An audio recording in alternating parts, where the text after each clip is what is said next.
Welcome to tonight's real estate exam review. Now, what we do here in these short little exam reviews, we go about an hour or so, but it's what we do is we look at questions. We look at questions that will bear striking resemblance to something you might see someday.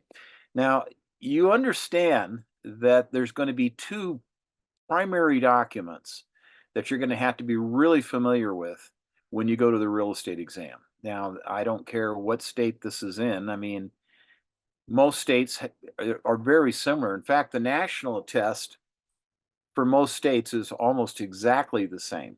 California is a little different because they do their own thing. But out of the other 49 states, a lot of them use Pearson VUE as their test supplier. And we're really quite familiar with that particular one because that's the one we use in Utah. And then, of course, you have your state exam documents that you have to be real familiar with as well. So I mention this because the two documents you really need to be familiar with are number one, the real estate purchase contract. I'm talking now about the Utah real estate exam because when you come into the Utah real estate exam, there's going to be two sections of the test, national and state. Most states are like this. And so you really need to be familiar with the Utah real estate purchase contract because they're going to ask you questions about that and they're going to give you one that's filled out. And so really it's kind of like having a crib sheet for the test. The answer is on that contract somewhere, but if you have to flip through all 6 pages of it again and again and again and again trying to find it, it's going to be very awkward. That's why I want you to take that real estate purchase contract and read it a couple of times. And the other one is the one we're going to be working with primarily tonight. Most of the questions we be working on tonight will come from this closing disclosure sheet. So I would recommend that you download that so that you have that to kind of work with as you go through these questions. Now, when you go to the real exam, they're going to have a computer and you're taking a test on a computer and you can switch back and forth between the screens.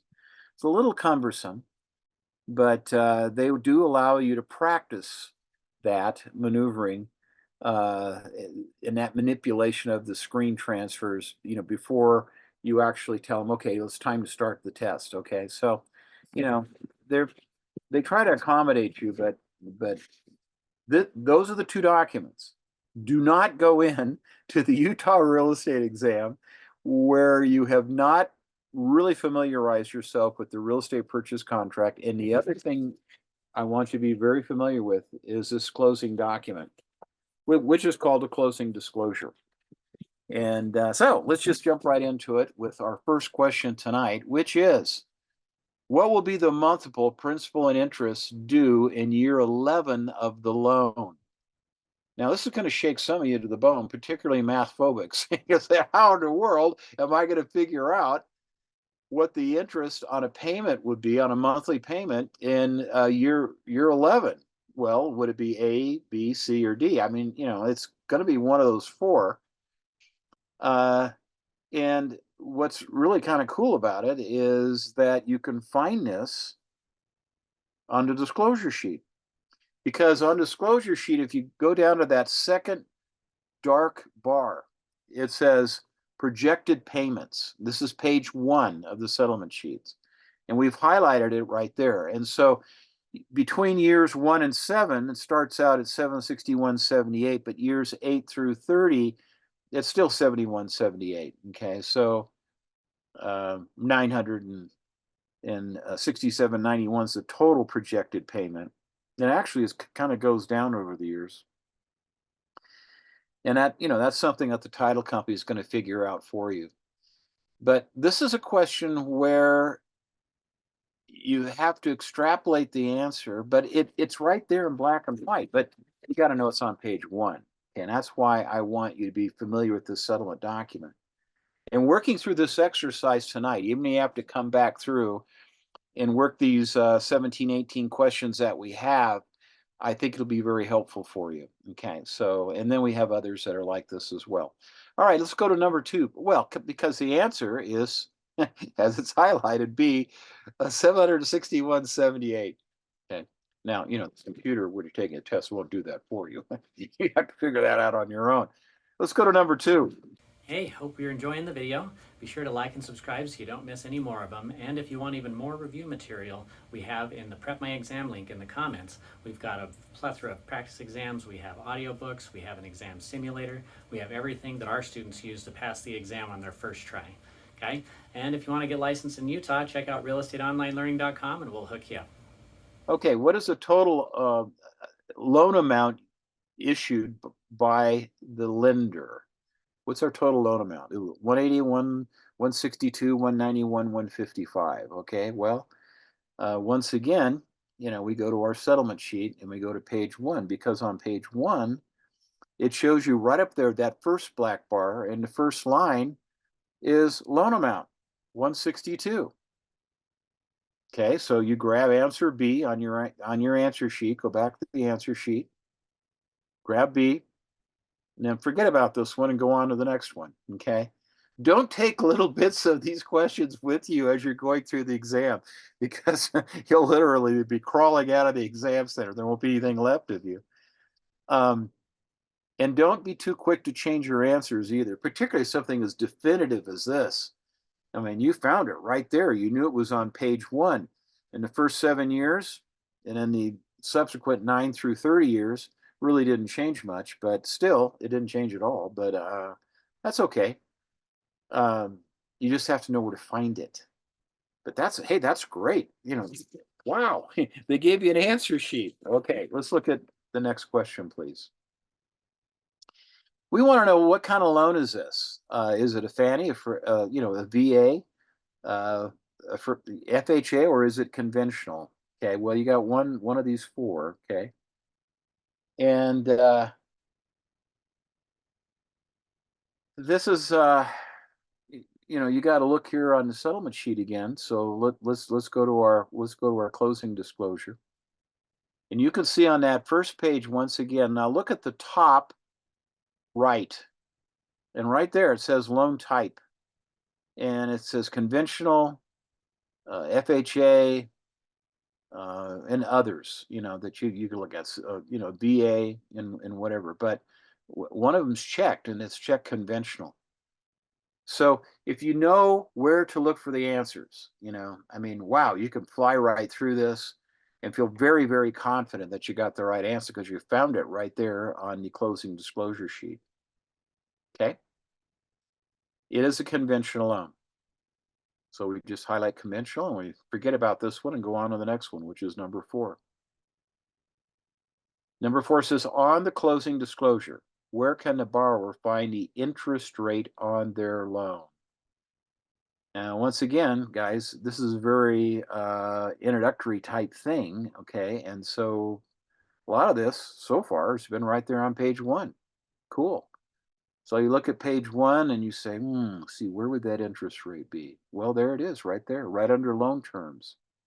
Wouldn't that be a logical place to look for the interest rate under loan terms? Also the loan amount.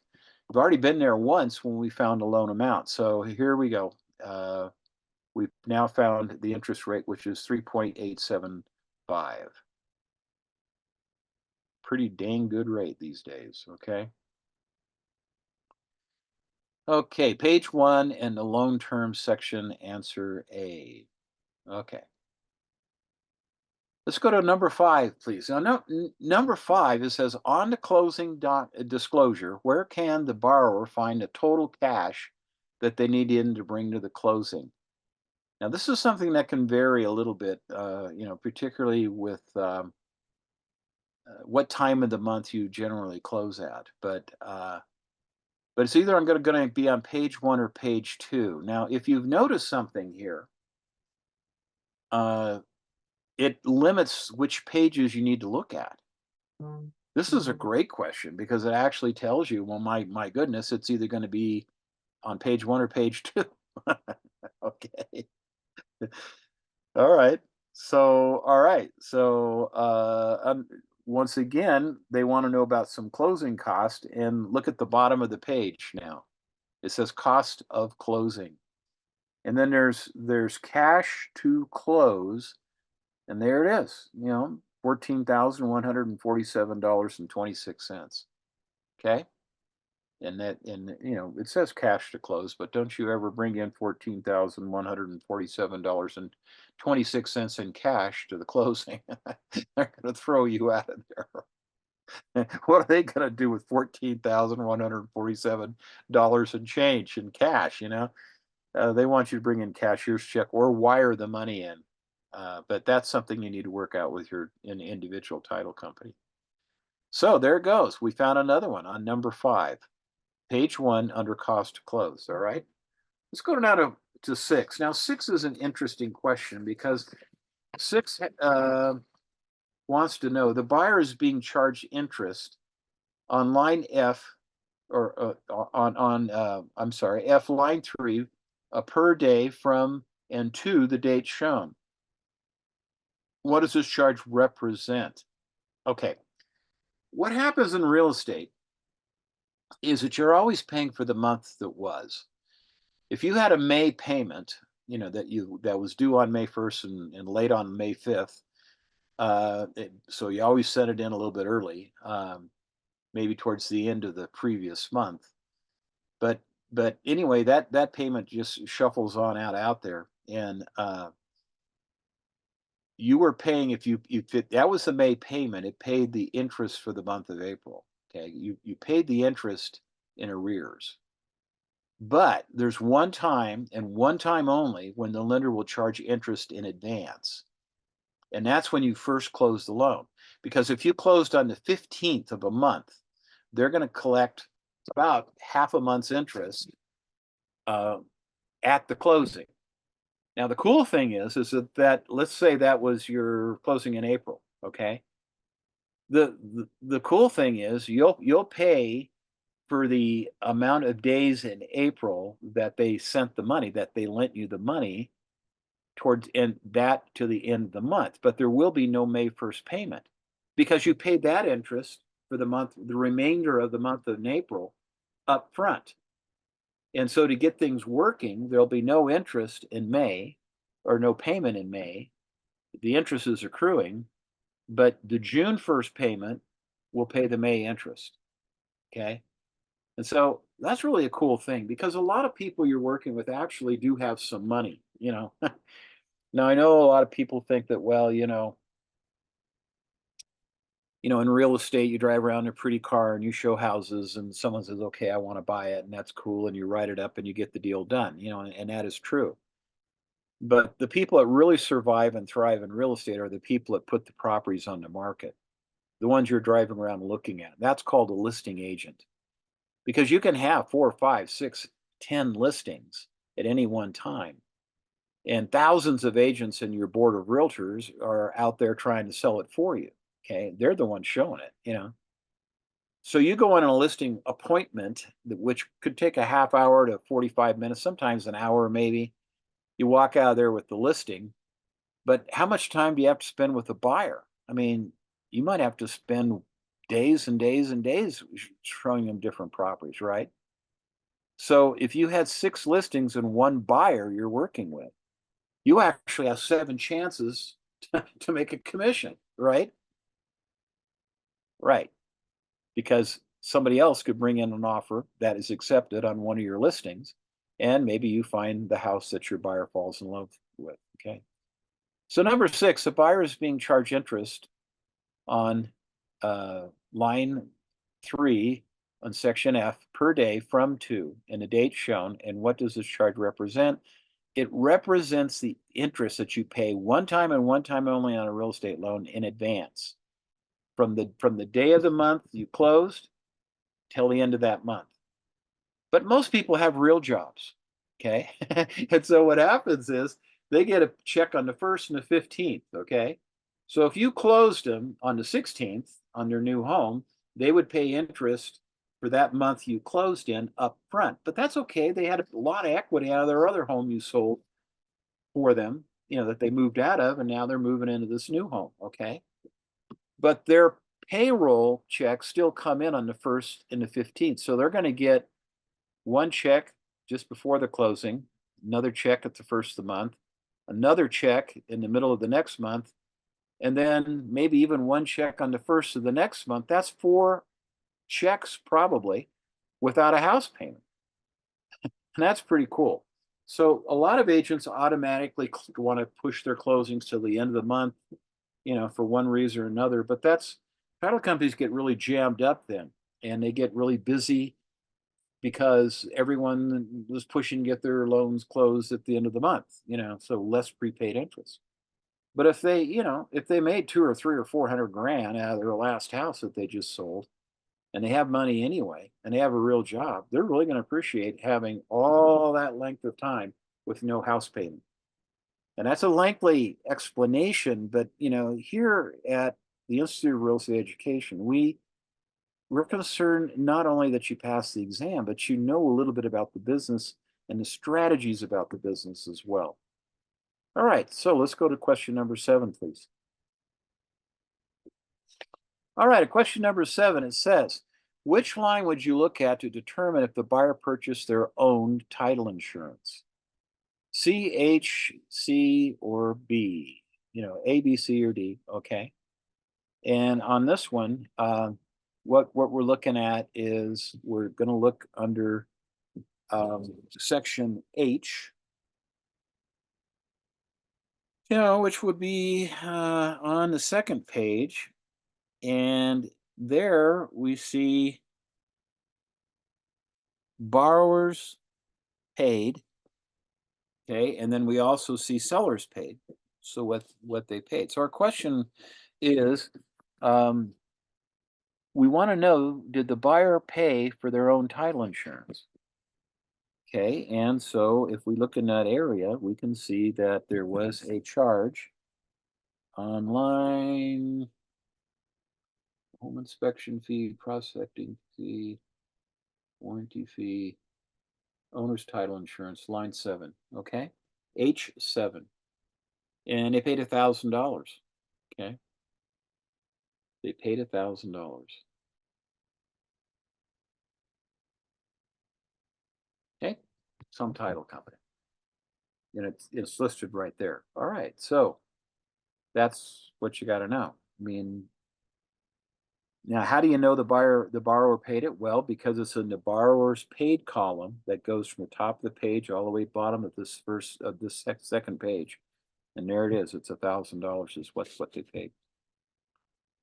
So you could see that being familiar with this document and the real estate purchase contract I mentioned earlier could be very helpful in helping you churn through these questions. Okay, for example, in the real estate settlement work that we're doing tonight, I like how they've had these different sections, highlighted in black. Then it clearly tells you what's in that section: other cost, loan cost, as you can see right here on page 2. Okay, our next question is number 8. And this one says, on the closing disclosure example, who paid more closing costs, the buyer or the seller? Well, if you look at the closing costs, once again, in loan cost, okay, on the closing, who paid more closing costs, the buyer or the seller? Well, obviously, guys, usually it's not going to be the agent. So it's going to be the seller, B. Okay, and that's on page 2, and you can see that at the bottom of page 2 when it says under J, total closing cost. Well, it looks like the seller brought in a little over 12 grand, plus another 750 that they prepaid in advance. Now that 750 is probably for a home inspection. That was paid for in advance. So he paid $12,800 plus the 750. And you see over on the buyer side, it wasn't even near that. It was even under 10 grand. And even if you add in the other little bit of money, it's still quite a bit less than what the seller paid. Not unusual, but that'll change. It depends on the amount of down payment the buyer brings in. But this question specifically wanted to know about closing cost, not down payment. Okay, so the answer to this one, of course, is the seller, B. Okay, let's look at number 9. If the loan estimate listed the origination charge is 550, but at closing the borrower was charged 600, what the heck's going to happen here?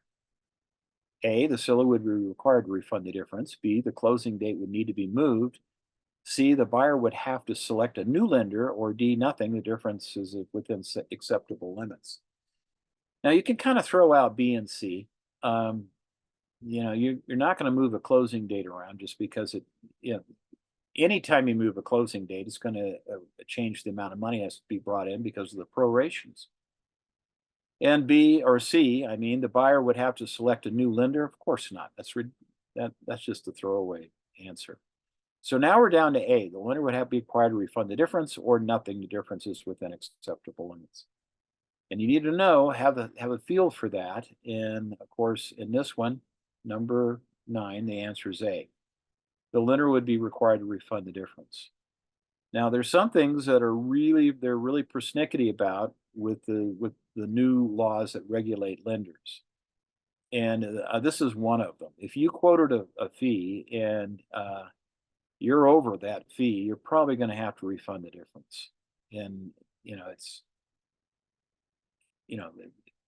going to be caught. And if it isn't caught by the buyer, it's going to be caught by an auditor down the road, and not down the road that far, because the lenders can be fined for not being accurate on these seller disclosures. So they take great deal of care, to make sure that things are as close as they can get them. Let's look at number 10, please. Now, number 10, this is another one where we're not going to find a figure on the settlement sheets, but it has everything to do with the settlement sheets, okay? And the question is, what is an example of a charge that could change up to 10% from the loan estimates to the closing, okay? And number 10, the correct answer to this one is B, and that's title insurance, where the borrower selected the provider, okay? Title insurance rates are charged off a schedule. They usually publish their schedules once a year. In the state of Utah, you can get the schedules, and it's they're public information, and it's amazing how close they are all together. They vary a little bit here and there. But I never choose the title company based on the fact that it's $20 cheaper than this other one over there. I base it on the amount of service they have, and how accurate they are on putting things together. Even if they do charge $20 less or $20 more, I'm not that concerned about that. But we can let the borrower, you can give them a choice if you want to. I generally just tell them where we're going. I mean, and people say, well, don't do that, because then you'll be responsible if the title company makes a mistake. Well, don't use title companies that make mistakes. And if they do have, people are human. If they do happen to make a mistake, we take care of it in a hurry. Okay. The hard truth is, my friends, that your broker will not probably go through the settlement sheets, even though they're responsible for them, until after the deal closes. And your broker will probably never even meet your buyers or sellers. It just doesn't happen that often. I mean, there are some firms where the broker does a little of that, but when I was running big offices, my gosh, we'd have 150 closings in a month. Some months we have less, 75 or 80 or 100, but I mean, there's no way that a broker could attend all those closings. So for my new babies that I'm helping get started in the business, I usually attend their first couple of closings. And I always go through those settlement documents with very meticulous. And if there is a title company that is known to be screw-ups, which I don't know of one in the state of Utah, but I suppose one exists somewhere. And if that's the case, and your broker says, I don't want you going to Hot Dog Title, then you don't go to Hot Dog Title, because the broker is responsible for the settlement sheets. So, they have that right. If there's a title company who's constantly screwing up, then, you're going to have to go with what they want to do. Let's look at number 11, please. This is simple. It says on which page of the settlement or the closing disclosure is the lender required to compare their loan estimates given to the borrower against the actual expenses? Okay. Can't hide them. Got to show them. And we're looking at page 2, gang. Okay. And on page 2, the very, very top, right up there at the top, as you can see, there's a whole lot of expenses listed here. And it's a seller paid and borrower paid. Okay. And it gets right down to the bottom here. Total loan costs, the whole thing. And they want to be accurate on these. Okay. So if you knew that it was on page 2, it'd be a pretty simple thing to find it. Okay. Or actually it's page 3. Okay. Sorry about that. All right. So calculating cash to close. All right. Let's look at number 12, please. If a lender is required to refund fees due to the fee increasing beyond a tolerance limit, how soon must those fees be refunded? Now, this is not indicated on uh, the closing disclosure document either. It's not on there, but it's just something you need to know. This is federal law, folks. So it's within 60 days. So this is going to hold true in virtually all the states that you're working in towards a license. So that is right there, page 3, and it's within 60 days. Okay. It doesn't say that on the disclosing documents. It's just something you need to know. Okay. And now you do. All right. Well, that was number 12. Let's look at number 13. Now, number 13 says the amount of real estate brokerage commission is determined by, and this is not on the settlement document as well, or the closing disclosure document. It's just state, law. And there is, it's all negotiable, folks. It's all negotiable. Okay. So the correct answer to this one is B, is negotiable with the client. And I know that, we've got some things in flux right now with some lawsuits that came out of California on who actually can pay the buyer's agent. And none of these new provisions that are coming forth out of that particular lawsuit, none of them say, not one of them says the prohibits the seller from paying the buyer's commission. It can just be business as usual.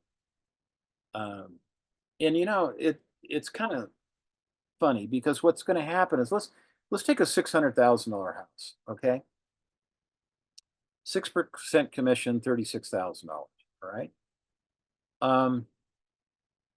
Now, if the seller says, "Oh, well, I've been watching the news and I don't want to pay the buyer's commission. I think the buyer can pay their own commission. So I'm only going to pay you $18,000, but I still want to sell it for $600,000 because that's what it's worth." Okay. So you can see what's happening here. Every price, every assessment, every appraisal comes up with the fair market value, and that fair market value includes money to pay a commission. Okay. Now, whether one gets paid or not depends on whether the seller hires an agent or not. Some people go for sell by owner because they want to keep it. But borrowers aren't stupid. Buyers aren't stupid. So when they come in and look at that house, they see there's no agent involved. First thing they're going to do is lop 10% off the price because there's no commission to be paid.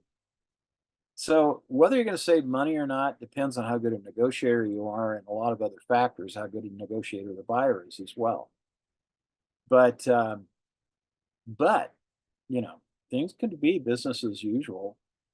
If your seller lists the house at 600, but he's not going to pay a buyer's commission, and no one's showing the house, perhaps they do anyway. But if no one's showing the house, one of the reasons you got to take into consideration as well, it's probably easier for the seller to pay the commission total, all 6%, and then have the broker split it up however they want to split it up. because they're getting equity out of the house. Now, if there's no equity, of course, that model changes. But look at the buyer side of the transaction. My gosh, they have to scrape up a down payment. They have to scrape up the closing costs to get into the house. A lot of times, if this is their first house that they're buying, or they're keeping their other house as a rental, so they didn't have a big cash a windfall when they sold that house, they're going to keep it because it makes sense for many people to start establishing homes as a rental.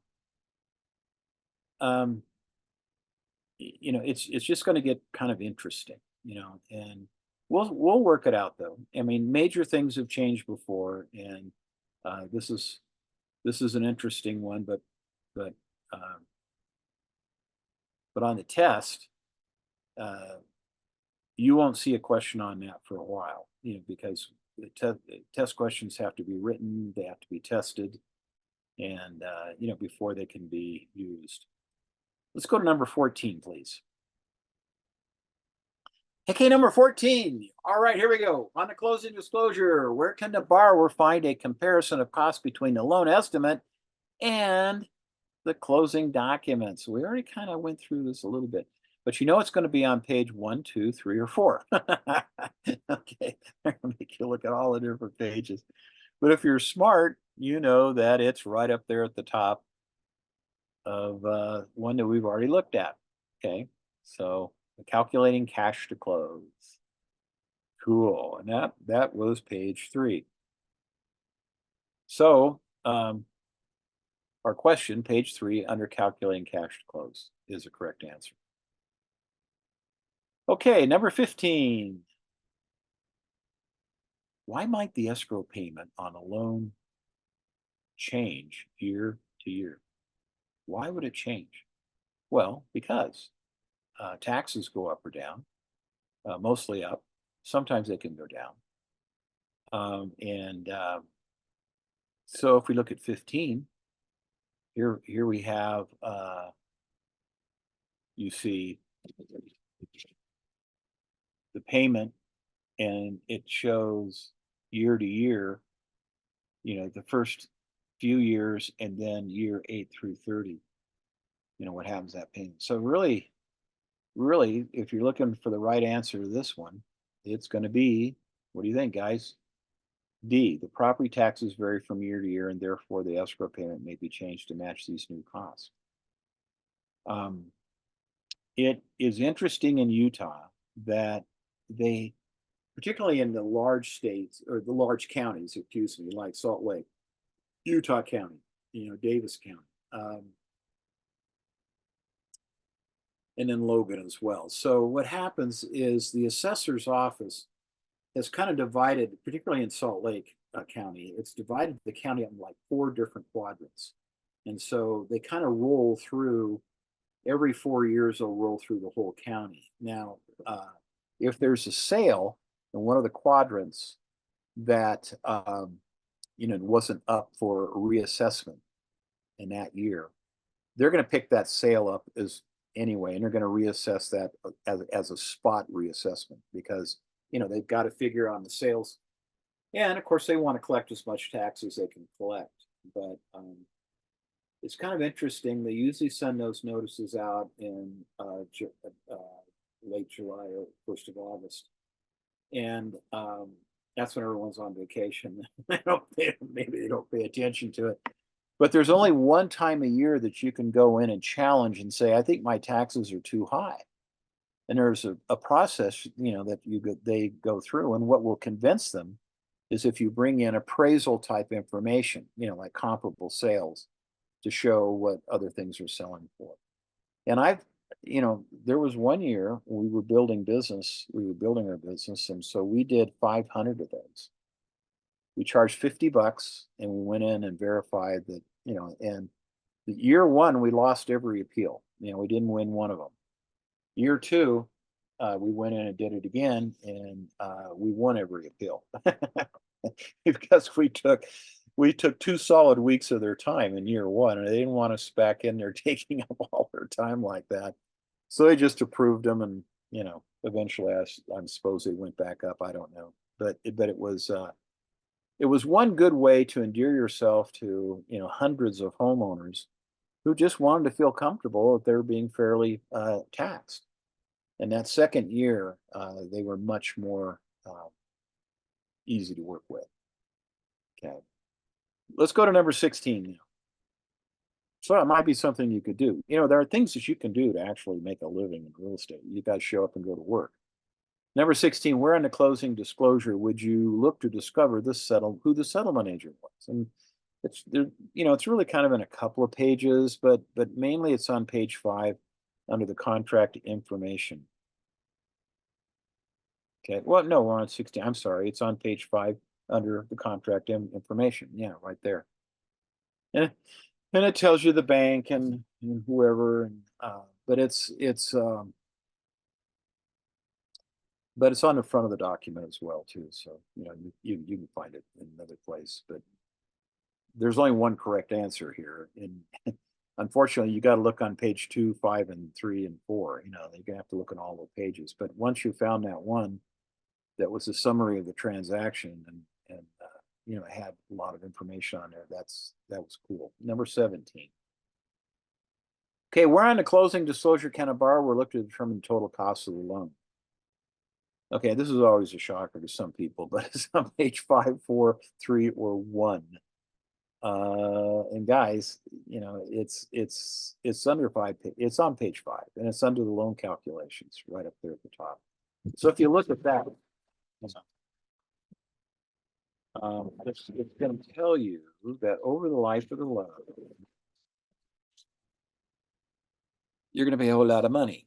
Okay, it says here that your total payments will be $285,000 and change. The finance charge would be $118,000 and change. You only borrowed $160. Okay, but you're going to pay back $162, but you're going to pay back $285 and almost $286.